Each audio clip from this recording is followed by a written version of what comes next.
ரமலான் பெருநாள். Super Saravana stores. வணக்கம் நேர்களே, நான் உங்கள் கார்த்திக். நம்முடைய சிறப்பு நேர்காணலில் அரசியல் விமர்சகர் ஜெகதீஸ்வரன் இணைந்திருக்கிறார். அவரிடம் விரிவாக பேசலாம். வணக்கம் சார். சார், விஜய் மனைவி சங்கீதா அவர்கள் செங்கல்பட்டு நீதிமன்றத்தில் விஜய் கூட விவாகரத்து கேட்டு மனு தாக்கல் பண்ணியிருக்காங்க. அதில் என்ன சொல்கிறாங்கன்னா, விஜய்க்கு நடிகையோட தொடர்பு இருக்குது, இதனால் நான் ரொம்ப நாளாக மன உளைச்சலில் இருக்கேன் அப்படின்னு சொல்லியிருக்காங்க. இந்த விஷயத்தை நீங்கள் எப்படி பார்க்குறீங்க? நிறைய நேரங்கள் விஜய் குடும்பம் குறித்த விவகாரங்கள் வரும்போதெல்லாம் எல்லாருக்கும் அரசல் புரசலான ஒரு கேள்வி இருக்கும். விஜயோட மனைவி சங்கீதா இங்க இருக்கிறாங்க, இங்கதான் இருக்காங்களா, லண்டன்ல இருக்காங்கன்னு சொல்றாங்களே, அவருக்கும் இவருக்குமான உறவு எப்படி இருக்கின்றது, விவாகரத்துக்கெல்லாம் ஏதோ பேசுறாங்களே என்ன அப்படிங்கிற மாதிரி நிறைய நேரங்கள் இருந்திருக்கும். நான் தவைகள் இருந்தபோது அந்த கேள்வியை நான் பல நேரங்களை தவிர்த்து வந்திருக்கேன். இப்பயும் அது பர்சனலா நான் வெளியே வந்த பிறகும் குடும்ப விஷயங்கள் குறித்து அவ்வளவாக பேசியதே இல்லை. ஒரே ஒரு காரணம் தான், ஏன்னா அவங்களே பேசாத போது நம்ம பேசுவதுங்கிறது சரியாக இருக்காது அப்படிங்கிற காரணத்திற்காகத்தான். ஆனா இன்னைக்கு விஜயோட மனைவி சங்கீதா அவர்களை வெளிப்படையாக பல விஷயங்களை சொல்லி ஒரு மனு தாக்கல் அளவுக்கு செய்து விட்டார், அவர் விவாகரத்திற்கே முடிவு செய்து விட்டார் என்று சொல்லிய பிறகு நாம் இதில் பேசுவதில் தவறலை நினைக்கிறேன். இது பொதுவெளிக்கு வந்துருச்சு, கண்ணியத்தோட என்ன பேச முடியுமோ அதை பேசுவோம்னு நான் நினைக்கிறேன். அதே நேரத்துல நான் பல நேரங்கள்ல விஜயோட மனைவி எங்க இருக்கான்னு கேட்கும்போது நான் இதை சொல்லியிருக்கேன். அவங்க 2 பேரும் ஒரே வீட்டுல தான் இருக்காங்க. அவங்க 2 பேரும் ஒரே வீடு தான், ஆனா வேறு வேறு வாசல், வேறு வேறு சமையல். 2 பேருக்கும் முகத்துக்கு முகம் நேரா பேசிக்கிறது கிடையாது. அவங்க எப்பொழுதுமே ஒரு பிரிவுலே இருக்கிறாங்க. ஒரே வீட்டுல இருந்தாலும் தனித்தனியாக வாழ்ந்து கொண்டிருக்கிறார்கள். அதான் இன்னைக்கு சங்கீதாவும் சொல்லியிருக்காங்க. கிட்டத்தட்ட 2021 சொல்றாங்க. இந்த டாக்குமெண்ட்ஸ் கொஞ்சம் கொஞ்சமா பகுதியாக சோசியல் மீடியால வந்துகிட்டே இருக்கு. இன்னும் பல விஷயங்கள் அதில் சொல்லப்பட்டிருக்கிறது அப்படிங்கிற பார்க்கிறேன். உண்மை நாகரிகம் கருதி அந்த நடிகையின் பெயர் அவர் தவிர்த்திருக்கிறார். ஆனா அந்த நடிகை யாருங்கிறது உலகத்துக்கே தெரியும். அது பெரிய ரகசியம் எல்லாம் ஒன்றும் இல்லை. ஏன்னா அது ஒரு நடிகையா இல்ல பல நடிகைகளா அப்படிங்கிற கேள்விகளும் அதில் இருக்கின்றது. அது எவ்வளவு தூரம் அவர் சொல்லியிருக்கிறார் அப்படிங்கிறதெல்லாம் இருக்கு. ஓவராலாங்க நீங்க இன்னைக்கு தமிழக வெற்றிக் கழகத்தின் தலைவராக விஜய் தன்னை ப்ரொஜெக்ட் பண்ணிக்கிறது எப்படி பண்ணிக்கிறாரு, நான் பெண்களுக்காக நான் அதிக முக்கியத்துவம் கொடுக்கிறேன், பெண்கள் பாதுகாப்பு குறித்து பேசுகிறேன் அப்படின்னு சொல்லிட்டு ஒரு பிம்பத்தை அவர் உருவாக்குறார். இன்னும் சொல்ல போனா பெண் ரசிகர்களும் அவருக்கு இருக்கிறாங்க. போன தடவை நீங்க கள்ளக்குறிச்சியில இந்த சாராய மரணம் நடக்கும் பொழுதே அவர் என்ன சொன்னாருன்னா, யாரும் பிறந்த நாளை கொண்டாடிக்கப்பன்னு சொல்லிட்டு அவரும் த்ரிஷாவும் இன்னொரு நடிகையான த்ரிஷாவும் 2 பேரும் சேர்ந்து ஒரு கப்பலில் பயணிக்கிற மாதிரி போட்டோஸ் வந்துச்சு. அப்பொழுது நிறைய ரசிகர்கள் என்னை கூப்பிட்டு கேட்டாங்க, என்னை கூப்பிட்டு என்னென்ன இந்த மாதிரி வந்துட்டு இருக்கு, ரொம்ப ஒரு மாதிரி சங்கடமா இருக்கு எங்களுக்கு, ஒரு தடவை தலைவர் எங்களெல்லாம் கொண்டாடின்னு சொல்றாரு, அவர் என்ன பண்ணிட்டு இருக்காரு கேள்வி எல்லாம் எழுது அப்படின்னு சொல்லிட்டு சில கேள்விகள்லாம் வந்தது. அப்பதான் கடந்து போங்க அப்படின்னு சொல்லி நான் சொன்னேன். அதற்கு பிறகு பிறந்த நாள் போதெல்லாம் நடிகை த்ரிஷா அவர்கள் போடியிருந்த வாழ்த்து செய்தியில மட்டும் நிறைய நேரங்கள் விமர்சனத்திற்கு உள்ளாகும். காலில இருந்து பேசாம இருந்தாங்க, திடீர்னு பாருங்க இந்த எதுக்கு அந்த ட்வீட் போடுறாங்க அவங்க அப்படின்னு சொல்லிட்டு இந்த ரசிகர்களும் அவர்களுமே பேசுவாங்க, விமர்சகர்களும் பேசுவாங்க. தொடர்ச்சியாக இதெல்லாம் நடந்துகிட்டு இருக்கதான் நம்ம பார்த்துட்டு இருக்கோம். இன்னைக்கு அவங்களோட மனைவி சங்கீதா அவர்கள் நீங்க ஒரு நடிகை என்று சொல்லும் பொழுது அவர் யார் சொல்லிருக்கார் அப்படிங்கிறது அவர் சொல்லாம தவிர்த்தாலும் அது யார் அப்படிங்கிறது அவருக்கும் தெரியும். நிச்சயமாக எல்லோருக்குமே தெரிந்த ஒன்றுதான். இதுல கவனிக்கத்தக்க வேண்டிய விஷயம் என்னன்னு கேட்டீங்கன்னா, ஒரு பக்கம் தன்னை பெண்களுக்கான பாதுகாவலர் என்று சொல்கின்ற விஜய் அவர்கள் தன்னுடைய குடும்பத்தில் இருக்கின்ற மகளிருக்கு என்ன விதமான பாதுகாப்பை கொடுக்கின்றார்? முதல்ல ஒரு குடும்ப தலைவனாக அவர் செயல்படுறாரா?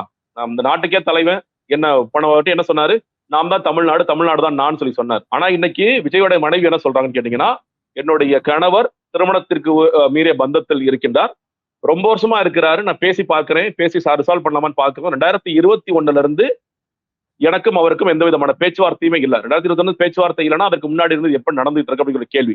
இரண்டாவதாக பொருளாதார ரீதியாக எனக்கு பல சிக்கல்களை கொடுத்துட்டு இருக்காரு, என்ன செயல்பட விடாமல் தடுக்கிறார், முடக்குகிறார்.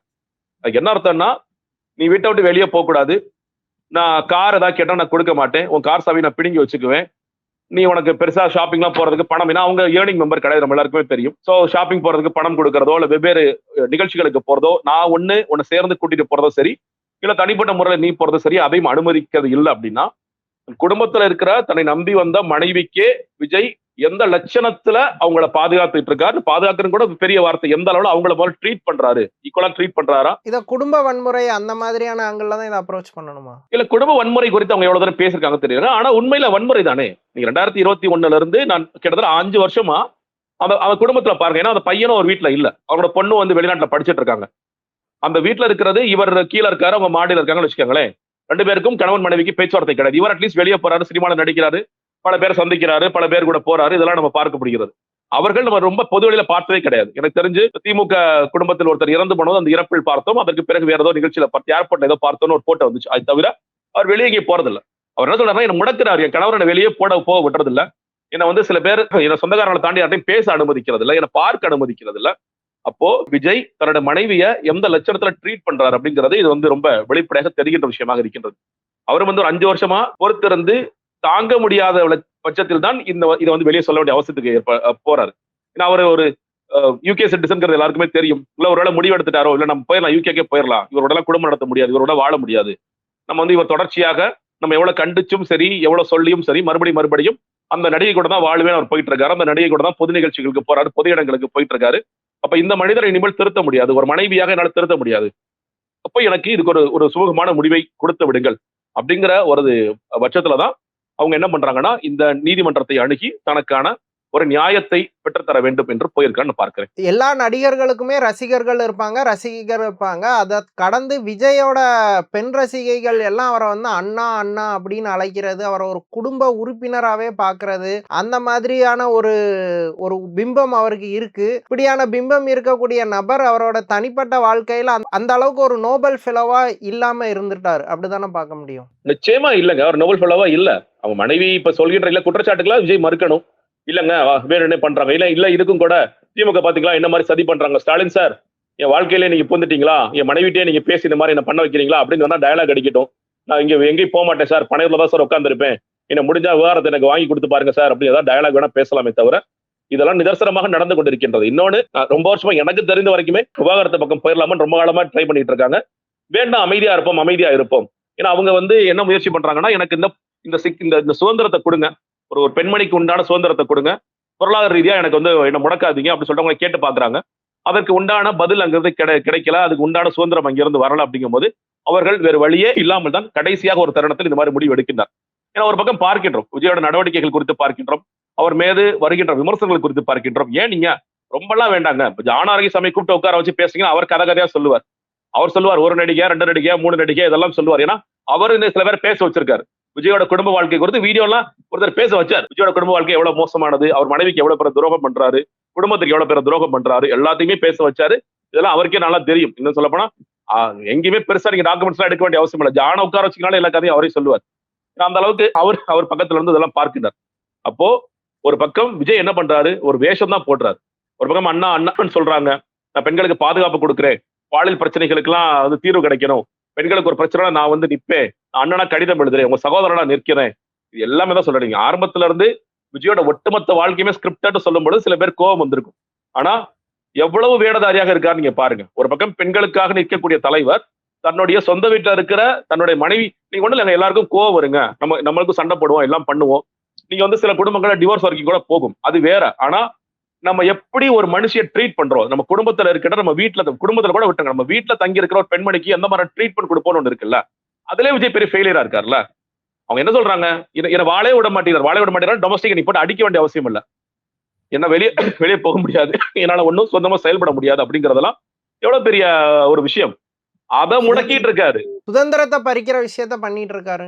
சுதந்திரத்தை பறிக்கிற விஷயத்த பண்ணிட்டு இருக்காரு. வெளியே போக கூடாது, நீ உன் கார் சாவி எடுத்து நான் வச்சுக்குவேன், நீ காரை நான் கொடுக்க மாட்டேன், என்ன பண்ணுவேன், நீ எப்படி வெளியே போவ, நான் டிரைவர் உனக்கு கொடுக்க மாட்டேன், ஏதோ ஒண்ணு இந்த மாதிரி எல்லாம் செஞ்சாருன்னா அவங்க பாருங்களேன். இப்போ விஜய் வந்து நீலாங்கரையிலேயே பேசாம ஒரு சவத்தை பார்த்து உட்கார்ந்து அவருக்கு இயல்பா இருக்கலாம்.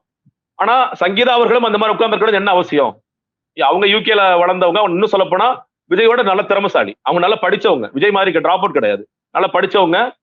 அவங்க வந்து விஜய் தேர்ந்தெடுத்து திருமணம் பண்ணி இங்க வந்திருக்காங்க, 2 குழந்தைகளின் தாயா இருந்திருக்காங்க. ஒரு பையன் அவர் டைரக்டரா வளர்ந்து வந்துட்டு இருக்காரு, ஒரு பொண்ணு படிக்கிறாங்க. அப்போ இந்த குடும்பத்தை உருவாக்குவதில் சங்கீதாவுக்கு எவ்வளவு பெரிய மிக முக்கியமான பங்கு இருக்கு. இன்னும் சொல்ல போனா நீங்க ப்ரீ சங்கீதா டைம்ஸ்ல நம்ம எவ்வளவு இவரை பத்தி கான்ட்ரோவர்சிஸ் வந்திருக்கு நமக்கு தெரியும், எத்தனை நடிகைகளோட இணைத்து பேசப்பட்டது, இதெல்லாம் எப்படி இருந்தார் அப்படிங்கறதெல்லாம் தெரியும். அதெல்லாம் கூட விட்டுருவோம். அதையெல்லாம் தாண்டி தான், அதெல்லாம் கடந்துதான் சங்கீதா அவருக்கு வந்து திருமணம் பண்றாங்க, அவர் கூட சேர்ந்து வாழ்றாங்க. அப்போ அவருக்கு நீங்க ஒரு ஃபேரான ட்ரீட்மெண்ட் கூட கொடுக்க மாட்டீங்க.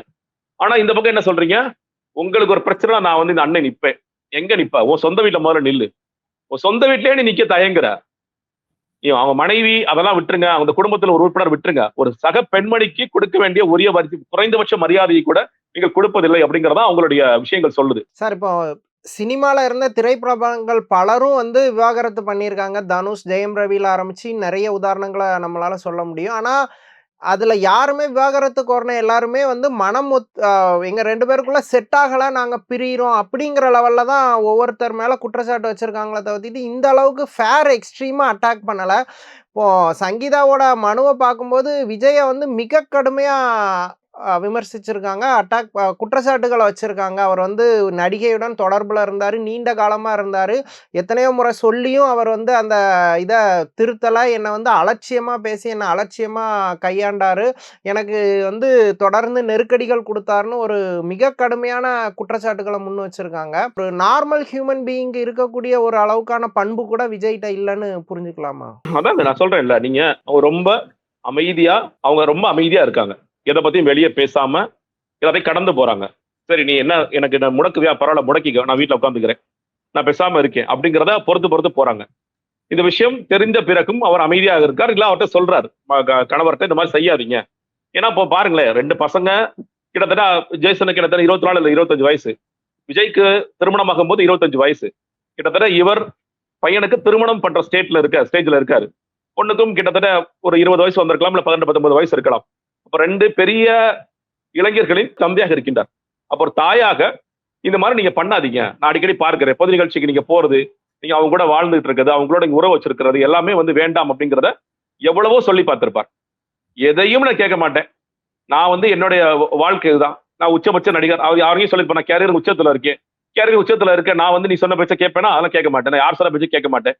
அப்பாவும் சொல்ற பேச்சு கேட்பாரு, கேட்க முடியும்னா சங்கீதா சொல்ற குற்றச்சாட்டு எஸ்ஏசி சாருக்கோ சோபாமாக்கோ தெரியாமலா இருக்கும்? நிச்சயமாக தெரியும்.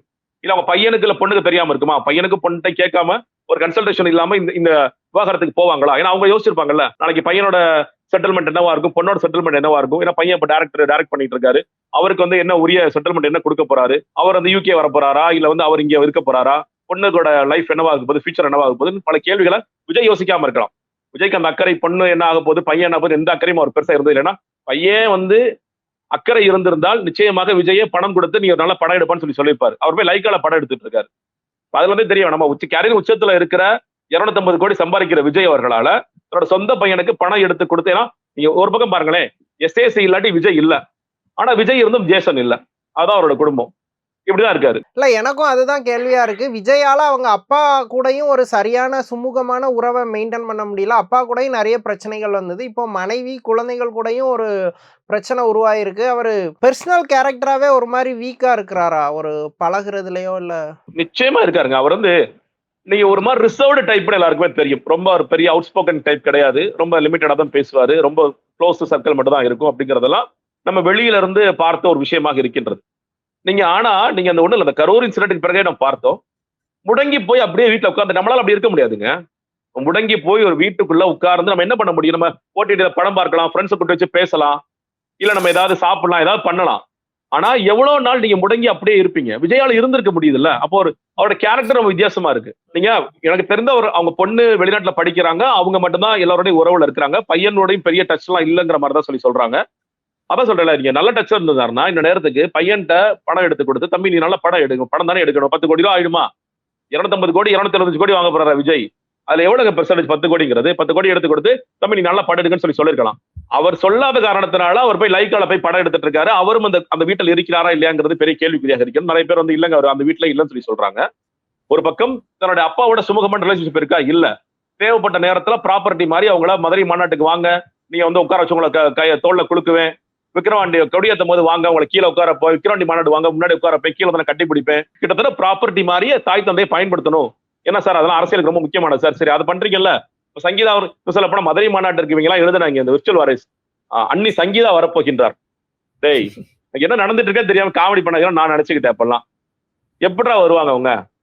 உங்க அண்ணனோட அவன் பேசுறதே கிடையாது, பேச்சுவார்த்தை நிப்பாட்டி 4-5 வருஷம் ஆயிடுச்சு, எப்படி வருவாங்க அவங்க? அப்போ ஒரு பக்கம் தன்னுடைய நீங்க பாருங்களேன், எல்லார் மேலேயும் ஒரு குற்றச்சாட்டு இருக்குங்க. இப்போ நீங்க இப்ப நம்ம வாழ்க்கையை எடுத்துக்கலாமே, அப்பா அம்மாவோட சண்டை போட்டிருப்போம், இல்ல பேசாம இருப்போம். ஆனா மனைவி குழந்தைகளோட அந்த மாதிரி இருக்க மாட்டோம். சில நேரம் மனைவியோட கோச்சுக்கிட்டு இருப்போம், அப்பா அம்மா நல்ல ரிலேஷன்ஷிப்ல இருப்போம். இப்ப இந்த மாதிரி இருந்தாலும் உறவுகளோட அண்ணன் தம்பி அக்கா தங்கச்சி யாரோடையாவது நம்மளால மனிதரால ஒரு சைடு சண்டை போடும் போது இன்னொரு சைடு நம்ம யாரு கூடயாவது ரொம்ப அட்டாச் ஆயிடுவோம். இது நடந்துகிட்டு இருக்கும். இது பெர்மனன்ட் இல்ல, ரொம்ப டெம்பரரியான விஷயம். அதுதான் ரொம்ப இயல்பா இருக்கும். எனக்கு ரொம்ப ஷாக்கிங்கா இருக்கு விஜயோட பழக்க வழக்கங்கள், பிஹேவியர். அப்பா அம்மா கூடயும் இது, குழந்தைகள், மனைவி கூட இது, ஈவன் ஃப்ரெண்ட் சர்க்கிளும் இல்ல, சினிமா சர்க்கிள்ல இருந்து அவளுக்கு ஒரு சின்ன சப்போர்ட் வந்த மாதிரி தெரியல. அவர் கூட யாரும் துணையா நின்ன மாதிரி தெரியல. இத்தனை ஆண்டு கால அவரோட வாழ்க்கையில என்னதான் சம்பாதிச்சாரு அப்படின்னு கேட்டா எனக்கு இல்லங்க. அதான் நீங்க ரொம்ப சிம்பிளா சொல்லணும்னா, விஜய் ஒரு நல்ல மகன் அல்ல, விஜய் ஒரு நல்ல கணவன் அல்ல, விஜய் ஒரு நல்ல தகப்பன் அல்ல. ஆனால் அந்த விஜய் என்ன சொல்றாரு, நான் ஒரு தலைவன் சொல்றாரு. எவ்வளவு முரண்பாடு பாருங்க, எவ்வளவு பெரிய நகை முரண் பாருங்க.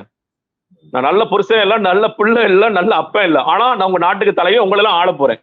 என்ன தகுதி இருக்கு உனக்கு? நம்ம இந்த விஷயமே இப்ப நடிகர் விஜயாக இருந்ததால இதெல்லாம் பேச வேண்டிய அவசியமே இல்லை. அட போங்க, இப்படிதான் நடிகர் அப்படிதான் இருப்பான்னு சொல்லிட்டு விட்டுட்டு போயிடலாம். நீ எவ்வளவு வேஷம் போடுற ஒரு பக்கம். நான் மிகப்பெரிய தலைவன், உங்களெல்லாம் நான் ஆள போறேன், தமிழ்நாடு நான் தான் தமிழ்நாடு, எனக்கு ஒரு பிரச்சனைனா தமிழ்நாடு. இப்ப நான் சொல்றேன், உன்ன மாதிரி எல்லாரும் தெரியுறாங்களா? உன்ன மாதிரி மனைவியை ஏமாத்திக்கிட்டு இன்னொரு நடிகையோட தொடர்பு வச்சுக்கிட்டு அப்ப இப்ப சொல்லி பார்க்கலாமா, நீதான் தமிழ்நாடு? காரி துப்ப மாட்டாங்க எல்லாரும் மக்கள்லாம். தயவு செய்து தமிழ்நாடு பேரை பயன்படுத்தாத விஜய்னு சொல்லுவாங்க. சொந்த மனைவியே காரி துப்புறாங்க, அப்புறம் ஊர்ல இருக்கிறவங்க காரி துப்பாங்களா? காரி துப்ப மாட்டாங்களா? சொந்த பையனே என்ன நினைச்சிட்டு இருப்பாரு இப்போ? அப்போ கேரக்டர் வைஸ் விஜய் எவ்வளவு மோசம் அங்க சொல்ல போனா, நம்ம ரொம்ப வார்த்தை கவனிச்சு நான் பேசுறேன், ரொம்ப தப்பா பேசக்கூடாது அப்படிங்கிறதுல. ஆனா விஜய் உண்மையிலே அதற்கெல்லாம் பொருத்தமானவரா நிச்சயமாக இல்லை. கண்ணிய குறைவோட நடந்துகிட்டு இருக்காரு. அவருக்கு பெரிய கேரக்டர் வைஸ் ரொம்ப ஒஸ்டான ஒரு ஆளா இருக்காரு. அதான் இந்த இதுல மனுல வருது. ரொம்ப முக்கியமா சொல்றது, நீங்க பாருங்க, எந்த விதத்திலுமே அவர் திருந்துவதற்கு தயாராகவும் இல்லை. நான் வெறுத்து போய் இந்த விவகாரத்தை அப்ளை பண்றேன். அவரே சொல்லியிருப்பாருல, இன்னும் சொல்லி பாருங்களேன். இன்னொன்னு, இப்போ கிட்டத்தட்ட ஒரு 4-5 வருஷமா நடந்துட்டு இருக்குன்னா, 2 சைடுமே லாயர்ஸ் வச்சிருப்பாங்க. லாயர்ஸ் வச்சிருக்காங்கன்னா அப்ப லாயர்ஸ் கூட பேசியிருப்பாங்க. சார் வேணாம் சார், இது எலெக்ஷன் டைம் சார், இது நம்ம இந்த நேரத்துல நம்ம மேடம் என்ன கேட்கறாங்களோ செஞ்சிடலாம் சார், அவங்களுக்கு நான் கேட்கிற சுதந்திரத்தை கொடுத்துடலாம் சார். அதை கூட கொடுக்காம அவங்க போயிட்டு போறாங்க, கேஸ் போட்டா போயிட்டு போறாங்கன்னு ஒரு மனுஷன் யோசிக்கிறான்னா, அப்போ அவர் எவ்வளவு பெரிய என்ன வார்த்தை பயன்படுத்துறது? இல்ல, ஒரு மாதிரி ஈகோயிஸ்டிக்கா நார்சிஸ்ட் மென்டாலிட்டிங்கறாங்க. அந்த விஷயத்துக்குலாம் ரொம்ப ஆப்டா இருக்குமோ? ஆப்டான ஆளாதானே இருக்காரு அவரு. ரொம்ப ரொம்ப ஆப்டான ஆளாதானே இருக்காரு. அப்பா மேலயும் இப்படிதான் வழக்கு தொடுத்தாரு. அதுவும் பர்சனலா பேசி தீர்த்துக்க வேண்டிய விஷயம். அதுவும் வழக்கு தொடுத்தாங்க. அதுவே அப்ப ரொம்ப ஷாக்கிங்கா இருந்துச்சு. இப்போ எலெக்ஷன் தேர்தல் நேரத்துல ஒருவேளை பர்சனலா இறங்கி போயிருந்தா அட்லீஸ்ட் இந்த விஷயத்தை டிலே பண்ணிருக்க முடியும். ஆனா கூட அத மிஸ்ஹேண்டிலோ இல்ல ஒரு இல்லங்க, அவர் அத சொல்ல ஈகோயிஸ்டிக்கா ஹேண்டில் பண்றாரு. இன்னொன்னு, தன்னோட மனைவி போறாங்க. அவருக்கு இது இன்னும் சொல்ல போனா, இப்போ விஜய்க்கு இது ரொம்ப வசதியா போயிடும். அவர் அந்த எந்த பெண்மணி கூட திருமணத்தின் ஒரு பந்தத்துல இருக்காரோ அவர் வீட்டுல உட்கார வச்சுக்கிறதுக்கு வசதியா இருக்கலாம். இல்ல அவங்களே கூட திருமணம் கூட பண்ணலாம். விஜய்க்கு அதை பத்தி நான் அக்கறை இருக்கா என்ன? ஓகே சார், தமிழ்நாடு அரசியல் குறித்து பல விஷயங்களை விரிவா பேசுனீங்க. ரொம்ப நன்றி.